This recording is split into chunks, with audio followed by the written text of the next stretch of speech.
Hi, class. Welcome to week 2 of Human Sexuality. I wanted to apologize again for the issues we had with the video from week 1.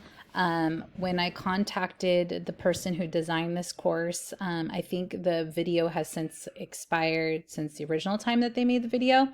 So I apologize.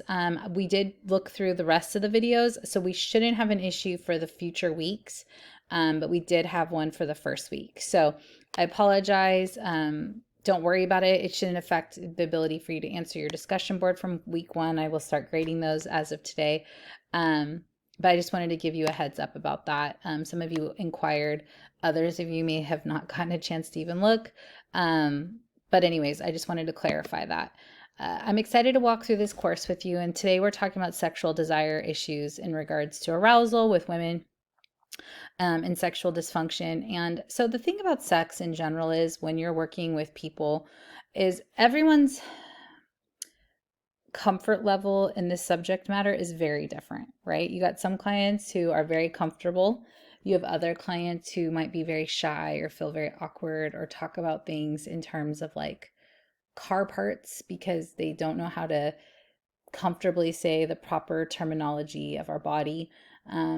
And so, you kind of have to meet your clients where they're at in all circumstances, not just in regards to sex. But I think the more comfortable and confident we sound, the more comfortable our clients are. I think that's where we practice with our neutral faces and, using the proper terminology. So they're hearing the proper terminology. Depending on the age of your client, sex may have not been a very comfortable sex may not have been a comfortable topic in their home, or maybe it was talked about inappropriately, or if they're a young person, they're hearing information from their peers, which is not probably right at all, or maybe they're getting their information from pornography, which isn't accurate either. And so a lot of people's view of sex is very tainted. Then we add the spiritual the spiritual context of that, where sex has been made to look very gross and bad and dirty, and that is not necessarily at all biblical. I think our twist on sex has been made to be not what God designed it to be, but that's not to say that God did not design sex and he sees it as an act of worship, which might sound strange to some of you. Read Song of Solomon. So it was meant for our pleasure, for our good, but unfortunately we ruin most things. So with that being said, when we're looking at sexual desire disorders and sexual dysfunction, one, we always want to rule out any sort of issue with mental health. We always want to rule out medical, because you never know what could be going on with someone medically, right? So when we talk about a process of elimination, as far as this a mental health issue, is this a medical issue, encouraging clients to meet up with a physician is never a bad idea, nor is that ever a wrong suggestion. Maybe you should talk to your doctor about this, because one, we aren't doctors, right? We didn't go to medical school. We do a lot of hours in order to get licensed, but we are not doctors. So always refer to a doctor. You're having these issues, maybe for women, they're going through menopause, and sometimes that affects their ability for lubrication. Women tend to suffer from more dryness, things of that nature, which can affect sex, that can affect a woman's ability to enjoy sex. And so those are signs of sometimes physical things that are going on that maybe a person doesn't recognize. I think too, we always have to rule out trauma. And so is there a traumatic experience? Is there a sexual traumatic experience that has maybe caused for someone to maybe react a type of way when they're touched in a certain way, which could affect arousal, that could affect sexual function, and could cause obviously a problem. And some people have a really hard time talking about past trauma, and as a result, they keep it all stored inside. And sometimes they may even forget it. I mean, our minds work in very amazing, crazy ways, right? And so we might block something out. And so certain things might feel very uncomfortable for a person. And as a result of that, they not have the pleasurable response that they could. And or they could have a triggering response and they may not know why. It's something that we have to kind of walk through with clients and see, like, do you have any history of this? And let's talk about it. And it's okay. for a person who's had some sort of traumatic experience to be able to communicate to their partner, like, hey, when you do this, although you're not that person, it makes me feel very uncomfortable, which has nothing to do with you. But if I just pretend like it doesn't, it's not enjoyable for me. And that's the beauty of communication. I jokingly say to people, if we can't communicate conflict, about regular things, then it's going to be really hard when it comes to sexual things. And not that it's about conflict as much as it could be about what feels pleasurable and what doesn't. I like this, I don't like that. And that can feel very intimidating to say to a partner. However, if you want your partner to have the best experience possible in the most intimate way, then you need to be open to suggestion or open to hearing, I actually really don't like that. And that will have a better outcome, as far as sex. That will have a better outcome in your pleasure response. That will have a better outcome with climax. Like, all these things will lead to a better outcome, but you have to be willing to have the hard conversations.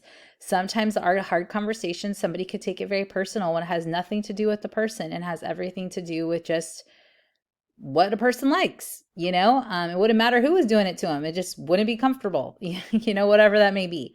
Everybody's body is different. And so we need to listen to our partners to make sure that we are pleasuring them in a way that is pleasurable. Okay, and feels comfortable. And always, as I say, within legal and ethical rights and limitations, right? Like, we'll probably get to this at some point. We'll talk about fetishes, but like, pretty much anything can go in your bedroom as long as it's legal, ethical, and consensual. So let your imagination go with that. I don't know. So everyone's different with what they like.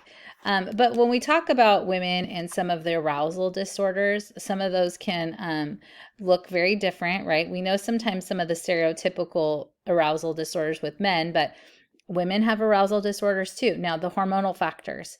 So, when our levels peak at certain points in our lives, right? So they usually peak around the 20s and drop gradually with age. So women in their 40s have approximately half the level of circulating total testosterone as women in their 20s. So that affects a person, right? There's no correlation between testosterone levels and sexual desire in women. That the evidence does not support measuring testosterone when women are presenting for treatment of low sexual desire. So that may not be the way that they treat it. Progesterone receptors are found in many of the same brain areas as estrogen receptors, including the hypothalamus, which is in our brain, and the limbic system. That human sexual behavior involving with the woman's cycle, sometimes progesterone can help with that. But that's something, again, consult a doctor. Our bodies shift, just like men lose testosterone too. Like, it's a thing that happens.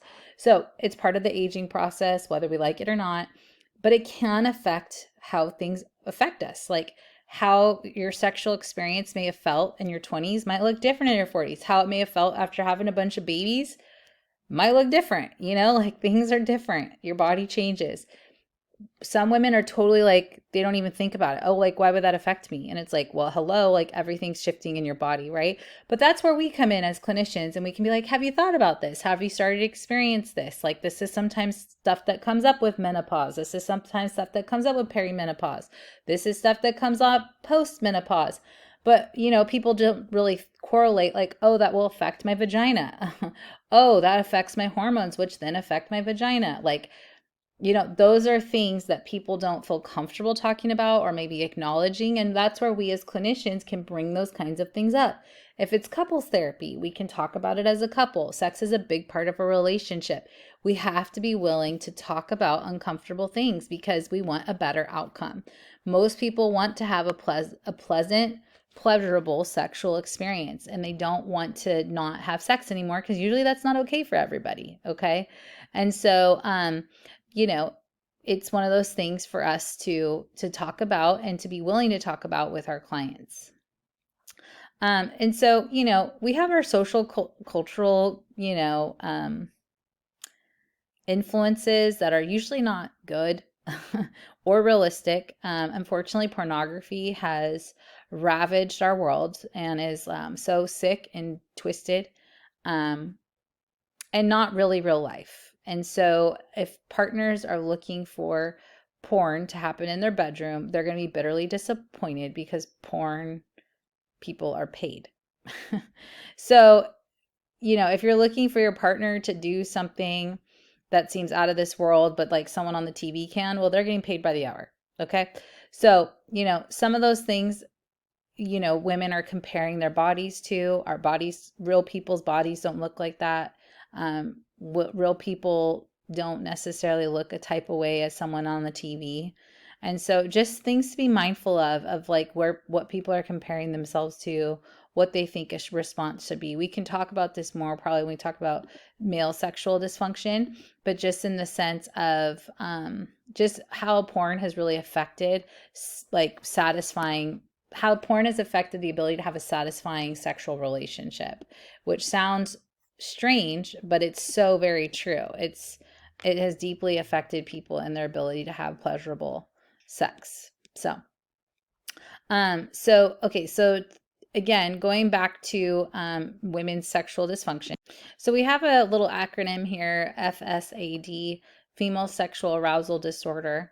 And when we talk about a woman's genital response, sometimes there is something that has to do like with just the physical response based on stimulation and things of that nature. It also can be a response based on like something connecting cognitively. There's this joke where a woman they will say like a woman is like a crock pot. And it takes all day for her to like cook before she's ready, right? Whereas a man is like a microwave, very stereotypical, okay? But basically meaning women, it takes more time usually for a woman to get aroused, and men usually not so much. So, sometimes there is mental blocks that get in the way of arousal, and that's what I'm talking about: trauma, past history of things of that nature.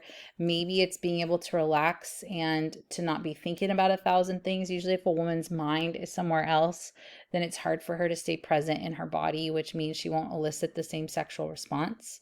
That is where things like foreplay, things of that nature are really important for couples, just because that usually helps get a woman to a place where sexual and penetration and things of that nature are more enjoyable.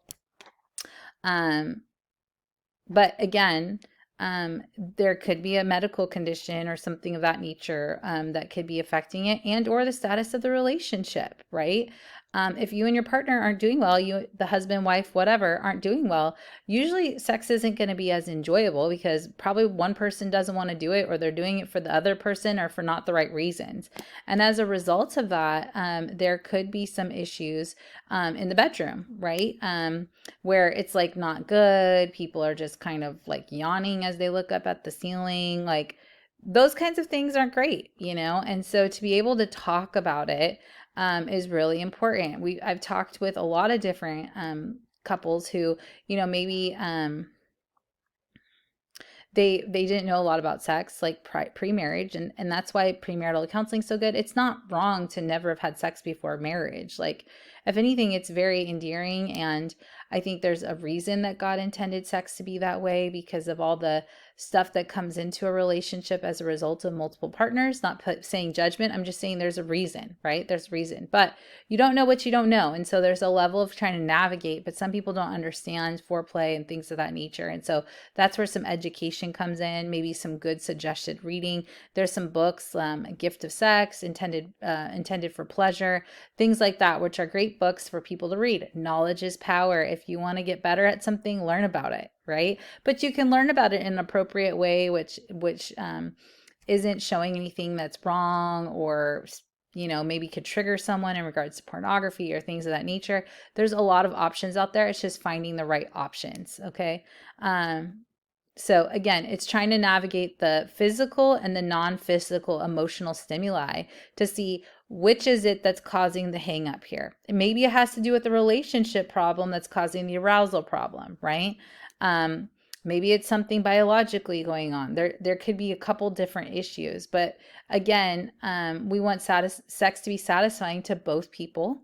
Now, there are going to be days where maybe a female is okay with not climaxing or not getting as aroused because they're willing to, they want to have sex with their partner and their partner is wanting to. There's days they may want to, so it looks maybe a little different. But again, that goes back to communication with both people to talk about what are their hopeful outcomes for sex, right?